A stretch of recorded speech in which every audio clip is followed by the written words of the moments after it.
We all know the recruitment process is broken.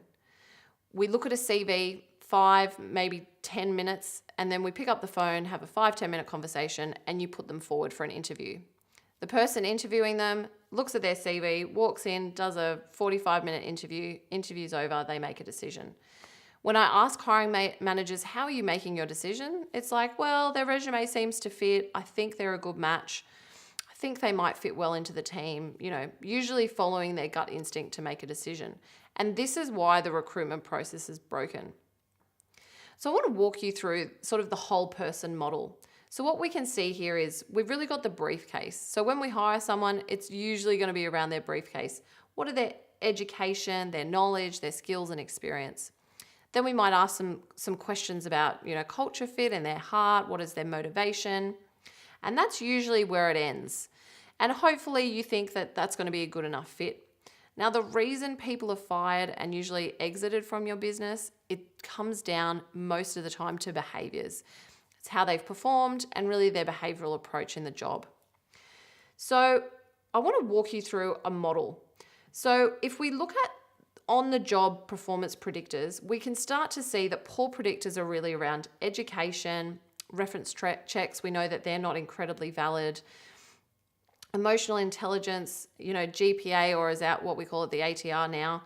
And then we look at the OK predictors. So integrity tests, and this is where you might put a staff member through a test. So you might give them an exam for 30 minutes and say, here's a piece of work, see how you go.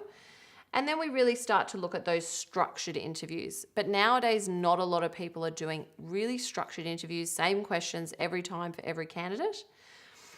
The best predictor really comes down to behavioural and cognitive ability. Now, if you add that all up, you're sitting at about 58%, and you might think, well, that's not great. But if you look at the alternative, this is really doubling your chances of success. So when it comes to behavioural and cognitive, the things that we look at one, the behavioural assessment. Now, when we use predictive index, this is really about a 6-minute assessment on average, and it's really trying to understand their workplace related behaviours. It's a free choice assessment. A lot of the assessments out there that you're going to do, we call them forced choice. It's A, B, C, or D. Even if you don't feel like you really like any of them, you've got to pick something. So they're forced. PI is free choice. So it really starts to help us understand how they approach risk, how they communicate, make decision, respond to pressure, adapts to change, they take action and ownership, how they listen and influence, and how will they naturally lead and manage a project. Then we look at the other side of the brain, which is cognitive ability. This is a 12-minute assessment, and it's getting us to understand their learning speed and how they're going to manage complexity. Sometimes people use, your school results or case study questions, but these are not validated ways to really understand cognitive ability.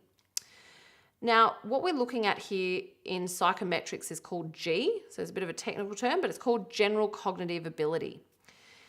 And this is your ability to learn and deal with complexity. This is indisputably the number one predictor of workplace performance.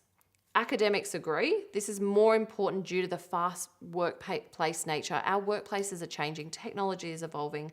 This is going to become more and more important as we move into the future.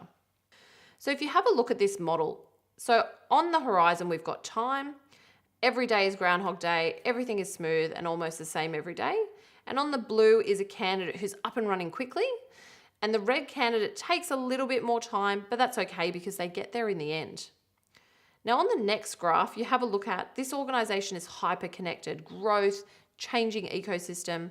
The blue candidate is keeping up, very much trying to keep up there, but you see the red is falling behind. So starting off okay, but then over time is really not able to keep up to the level they need to.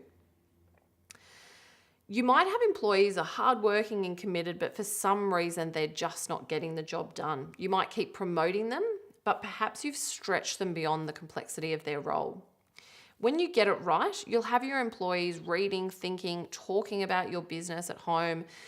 They're absolutely energized by the role in the organization. When they're de-energized, they're trying not to think about their job. They're going home. They cannot think about anything worse than thinking more about work. So really what we're trying to do is understand the whole person and making sure we've got a really good fit for that person and the role that we're putting them into. So how do we get the right fit? We start by mapping out the requirements of the role. And this is something we do in the tool. It's something that if I give you a demo, we sort of map that out together. We map out what is the requirement of the role. So we do a behavioural assessment on the role, and then we can then screen our candidates and we can start overlapping and seeing if we've got commonality or differences. And we can then start to generate things like interview guides for you, which are custom for each candidate. For recruiting for Square Peg, much like any professional services organisation, we need to hire people with two distinct skill sets in the same person. One is a consulting skill set and one is the technical skill set. When we identify the right person on a piece of paper, we then want to meet the person because we're hiring a person, not a CV. What we do is we have an initial conversation with the person. We identify, that they'll be a good fit, and then we let them know that we'll be sending them the predictive index to complete. When they complete the predictive index, what we do is then we assess that index. We assess the results. We have a good look at them, and we use the interview guide to help the hiring managers at the next step dig a little bit deeper on what they might be looking for.